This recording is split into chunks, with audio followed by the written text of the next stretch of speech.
in the kitchen studio to get that chocolate in just a few minutes. Yeah, let me ask you, Mark, do you want espresso, do you want salty monkey, or do you want cardamom crunch? Okay, did you have to ask me that No, question? you want salty monkey. Yes, I want salty monkey. All right. Come on. I know, it was a silly question. Thank you, Mark. Robin, how are you? I'm doing great, thank you. Well, thanks for coming in. Remind people where the Secret Chocolatier is. Okay, we have 2 locations, one in Valentine and one at at Sharon Amity and Providence Road. So there you go. And what are we making today? Today we're making a chocolate bark. Yes. We do a rotation of classes, bark making, truffle making, tempering. We do wine pairings and things like that. Okay. We're coming up on the end of our calendar for the season because we're already getting our corporate orders for the holidays. Oh my gosh. We're about to be really busy.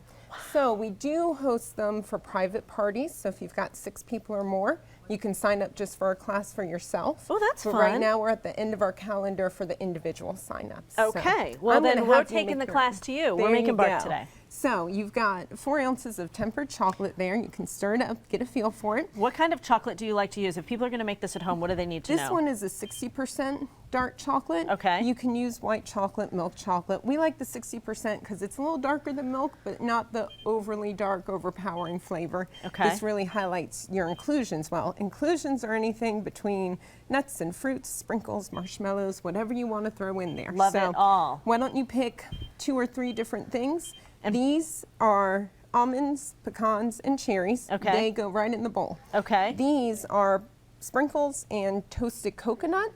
After we mix it and spread it out, you sprinkle those on top. Okay, I think I'm going to go pick out a couple. Cherry and almond. There you go. How much do I want to put in? Add a big spoonful of that. Okay, I'm going to do A little bit more, yep. Okay. And do the same thing with the almond. Okay, and people can do this at home. You can really do anything, any kind of toppings or inclusions that you like, can. right? That's the fun thing about bark. You can do spices, seasoning, salt. So mix all of that in. Okay. Oh, you guys, this looks so good. Our oven's really, so it's excited. chocolate. You can't go wrong. You can't go wrong. There's nothing wrong. Okay. So now you're going to pour it right out onto your parchment pour paper. it out? Pour it out. Okay. Use the spatula to scrape out the bowl because you don't want to leave any chocolate I behind. would never. It's like Get a you big don't. pile in there. That's Yep. right. Get out as much as you can. Okay. And then you can save the bowl to lick lick. later. So I'll Yes, leave a of little bit course, in there of so that course. for my commercial break purposes. There you go. Okay. Then you take this and you spread it out. How just, thin do you want it to be? Just as thin as you want it to be. If it's too thin, it'll start pulling and it'll leave holes. Oh. So it's up to you what size of a bite you want to make. Okay. And then once you get it spread like you like it, you're going to sprinkle whatever you want on top, and that should soak into the chocolate and really set right in there. Do you think So that's okay? That That looks thickness? beautiful. Okay. Yes. I'll give you that. Okay. I'm kind of a sprinkle fanatic, Yes. so just sprinkle we're that definitely going to on. do that. As long as your chocolate's still soft, it'll just sink right in, and as it sets up, it'll stick to it. I love that. That looks beautiful. It is so much fun to make too, and you could totally do this with kids at home. Absolutely. It's a fun, easy project, and like I said, you really can't go wrong. Oh my gosh. Even if your chocolate's not quite tempered, which is kind of a tricky process, why we do a whole class just on that. You're putting all this stuff on top of it, it'll still taste fine. Oh my gosh. That is, so how long would that have to set now?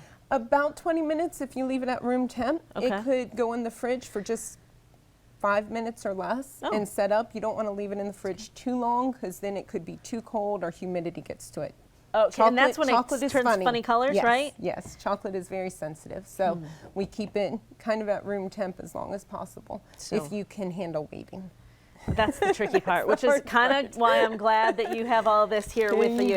Can you tell us a little bit about these flavors that you have? Yes, those are a couple of our barks. We've got an espresso and cacao nib. We use a local coffee roaster to use our espresso, Magnolia Coffee. They're out of Matthews. We've got a milk chocolate one with peanuts and banana chips in it. Oh, that's perfect for Mark That's fun. Davenport. That's why he liked that one. Yes. Salty Monkey, it's a fun name That's too. hilarious. And the white chocolate one is cardamom, mace, and orange peels. Okay, Very we know what unique. orange peel is. The other two things, most of us have no idea what that is. Both of them are along the lines of cinnamon, nutmeg. Cardamom is an Indian spice they use in a lot of desserts.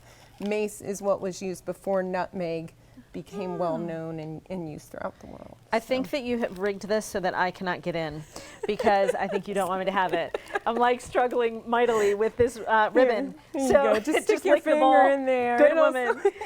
Remind everyone if they do want to sign up for the remaining classes that you have left, or whatever Yes. you have left, or if they want to do the cooking class or the chocolate classes on their own. You can come to our website, thesecretchocolatier.com, click on events. We have the calendar up there. We're also doing some unique things like a dessert night with a storyteller there. And you can also give us a call at 704-323-8178. It's a fantastic place. You walk in and you know you're going to have to buy absolutely everything. If you can get into it, please, Robin, Yes, help me, I'll for help you. goodness sake. Coach, maybe it's a good thing you didn't come over here and do this, or maybe you could have gotten into the bag and I didn't. If you want the recipe for what we did today, by the way, you can go to our Pinterest page at Morning Break CLT. I absolutely will be making my way over there.